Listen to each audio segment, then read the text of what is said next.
ঢাকাতেই হবে সাংবাদিকদের আন্তর্জাতিক কর্মশালা।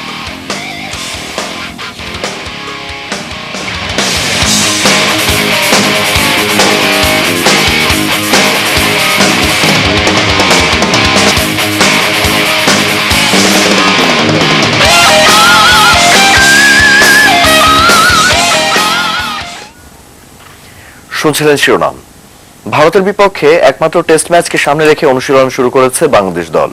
মিরপুরের হোম অফ ক্রিকেটে আজ ব্যাটিং বোলিংয়ে নিজেদেরকে ঝালিয়ে নিয়েছেন মুশফিক, মাহমুদুল্লাহ, সোহানরা।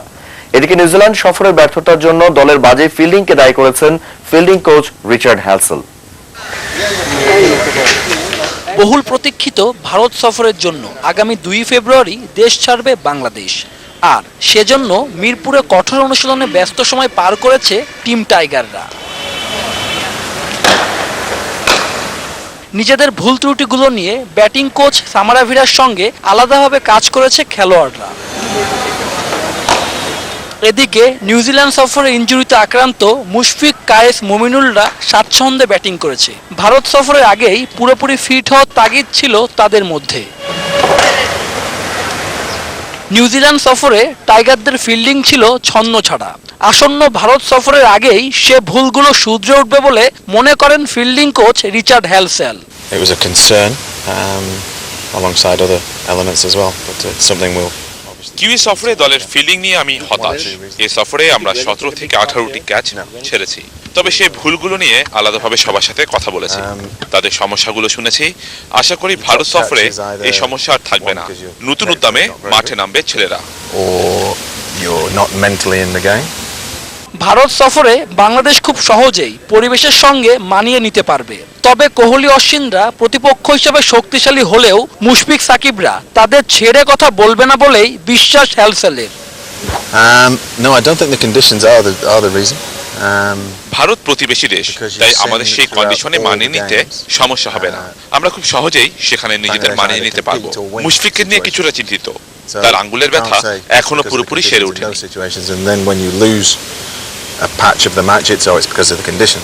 বুধবার ভারত সফরের জন্য চূড়ান্ত দল ঘোষণা করবে বিসিবি। আগামী 5-6 ফেব্রুয়ারি ভারত এ দলের বিপক্ষে প্রস্তুতি ম্যাচ খেলবে বাংলাদেশ। আর 9 ফেব্রুয়ারি একমাত্র টেস্টে মুখোমুখি হবে দুদল। শুভ দেবনাথ, এটিএন নিউজ, ঢাকা। বাংলাদেশের বিপক্ষে একমাত্র টেস্টের জন্য 16 সদস্যের দল ঘোষণা করেছে ভারতীয় ক্রিকেট বোর্ড। দলে ডাক পেয়েছেন তামিলনাড়ু ওপেনার অভিনব মুকুন্ড। ইনজুরি কাটিয়ে দলে ফিরেছেন ব্যাটসম্যান মুরলী বিজয়, অজিঙ্কা রাহানে, অলরাউন্ডার জয়ন্ত যাদব ও হার্দিক পান্ডিয়া এবং উইকেট রক্ষক ঋদ্ধিমান সাহা। জায়গা হয়নি ব্যাটসম্যান পার্থিব প্যাটেল ও মনীষ পান্ডের। প্রায় 5 বছর পর বাংলাদেশের বিপক্ষে আবারও টেস্ট খেলতে যাচ্ছে ভারত। হায়দ্রাবাদে 9 ফেব্রুয়ারি অনুষ্ঠিত হবে একমাত্র টেস্টটি।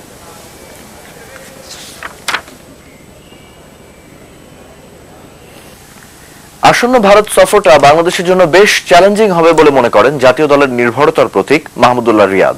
প্রতিপক্ষ শক্তিশালী হলেও নিউজিল্যান্ড সিরিজের ব্যর্থতা ভুলে এ সিরিজে টাইগাররা ভালো করবে বলে মত তার। একই প্রত্যাশা মেহেদী হাসান মিরাজেরও। আমার মনে হয় যে এটা খুব ইন্টারেস্টিং একটা সিরিজ হবে, একটা টেস্ট ম্যাচ। তো আমরা সবাই খুব মুখিয়ে আছি ওখানে খেলার জন্য, এবং আসলে এটা খুবই একটা আনন্দের বিষয় যখন আমরা বেস্ট টিমের সাথে খেলি। তো এবং তারাও খুব ভালো করছে ইন্ডিয়া, আমরা সবাই জানি ওদের মাটিতে ওরা খুবই স্ট্রং টিম। তো আমার পার্সোনালি আমি আমাদের প্লেয়ারদের সাথে যতটুকু কথা বললাম, সবাই খুব উদ্গ্রীব হয়ে আছে ওইখানে খেলার জন্য এবং চ্যালেঞ্জটা নেওয়ার জন্য। আসলে আমার কাছে মনে হয় যে প্রত্যেকটা স্টেপে আমাদের শেখা উচিত এবং আমরা শিখছি, এবং আমাদের সামনে ভারত সিরিজ আছে। সো আমাদের চেষ্টা করব যে আমাদের 100% দেওয়ার জন্য, এবং ইনশাআল্লাহ চেষ্টা করব নিজেকে আরও মানিয়ে নেওয়ার জন্য। কারণ আমি লাস্ট টেস্ট ম্যাচ নিউজিল্যান্ডে খেলেছি। আসলে ইনশাআল্লাহ আশা করি ভালো কিছু হবে। বিশ্বকাপের বাছাই পর্বকে সামনে রেখে অনুশীলন করেছে বাংলাদেশ নারী ক্রিকেট দল। বিশ্বকাপ বাছাই পর্বে কোয়ালিফাই করাই মূল টার্গেট বাংলাদেশের, এমনটাই জানালেন নির্বাচক আতাহার আলী। আগামী 7 থেকে 21 ফেব্রুয়ারি শ্রীলঙ্কার কলম্বোর 4টি ভেন্যুতে অনুষ্ঠিত হবে 2017 মেয়েদের বিশ্বকাপের বাছাই পর্ব। এই বাছাই পর্বে অংশ নেওয়ার জন্য গত সপ্তাহে 14 জনের বাংলাদেশ দল ঘোষণা করেছে বাংলাদেশ ক্রিকেট বোর্ড। এরপর থেকেই অনুশীলন শুরু করেছে বাংলাদেশ নারী ক্রিকেট দল। মঙ্গলবার মিরপুরের একাডেমি মাঠে অনুশীলনের অংশ হিসেবে অনূর্ধ্ব 14 যুবকদের সঙ্গে একটি প্রস্তুতি ম্যাচও খেলে রুমানা সালমারা। অনুশীলন শেষে বিশ্বকাপ বাছাই পর্ব নিয়ে নিজেদের টার্গেটের কথা জানান নির্বাচক আতহার আলী।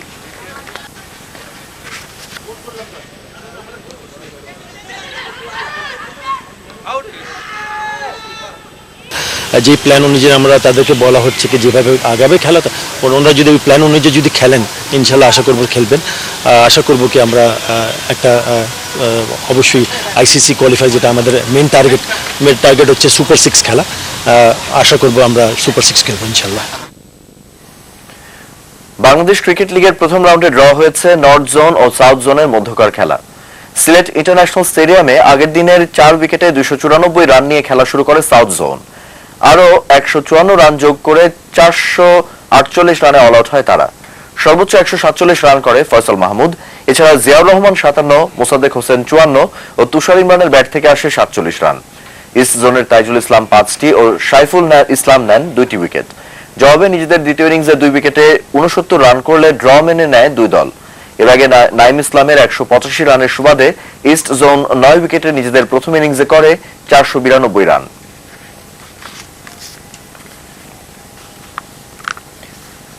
শ্রীলঙ্কার বিপক্ষে টি-20 সিরিজে অস্ট্রেলিয়াকে নেতৃত্ব দেবেন ওপেনার অ্যারন ফিঞ্চ। মঙ্গলবার ক্রিকেট অস্ট্রেলিয়া বিষয়টি নিশ্চিত করেছে। শ্রীলঙ্কার বিপক্ষে টি-20 সিরিজে বিশ্রাম দেওয়া হয়েছে নিয়মিত অধিনায়ক স্টিভেন স্মিথ ও সহ অধিনায়ক ডেভিড ওয়ার্নারকে। তাই টি-20 সিরিজে অজিদের নেতৃত্ব দেবেন ফিঞ্চ। এর আগেও অস্ট্রেলিয়াকে নেতৃত্ব দিয়েছেন তিনি। 2014 থেকে 2016 সাল পর্যন্ত 6 ম্যাচে অধিনায়কের দায়িত্ব পালন করেছেন ডানহাতি এ ওপেনার। স্টিভেন স্মিথ ও ওয়ার্নার সহ টি-20 দলে থাকবেন না গ্লেন ম্যাক্সওয়েল, উসমান খাজা, মিচেল স্টার্ক, জোস হেজেলউড ও ম্যাথু ওয়েড। আগামী 17 ফেব্রুয়ারি 2 দলের প্রথম ম্যাচ মেলবোর্ন ক্রিকেট গ্রাউন্ডে অনুষ্ঠিত হবে। 19 ফেব্রুয়ারি ভিক্টোরিয়া ও 22 ফেব্রুয়ারি তৃতীয় ম্যাচ হবে অ্যাডিলেইডে। এআইপিএস এশিয়া কোনো বদ্ধ ঘর নয় বলে মন্তব্য করেছেন AIPS Asia president Mohammad Kashim. তিনি আন্তরিকভাবে মনে করেন এই প্রতিষ্ঠানের দরজা সবার জন্য খোলা। নিজেদের সংগঠন মনে করে সেখানে দাবি নিয়েই প্রবেশ করে একে সংহত করে তোলার দায়িত্ব সব সদস্য সংস্থার। আরো জানাচ্ছেন শেখ সাইফুর রহমান। আগামী জুলাই মাসে এশিয়ার অন্তত 20টি দেশের ক্রীড়া সাংবাদিকদের অংশগ্রহণে ঢাকায় অনুষ্ঠিত হবে আন্তর্জাতিক কর্মশালা। সোমবার কুল বিএসপিএ স্পোর্টস অ্যাওয়ার্ড অনুষ্ঠান শেষে এটিএন নিউজকে জানিয়েছেন আইপিএস এশিয়ার প্রেসিডেন্ট মোহাম্মদ কাশিম। এই অনুষ্ঠানের মতো বড় আসর কিভাবে বাংলাদেশে করা যায় তা নিয়ে ভাবছি। আমার পরিকল্পনা হলো 2017 সালের প্রথম আন্তর্জাতিক কর্মশালা ঢাকায় করার।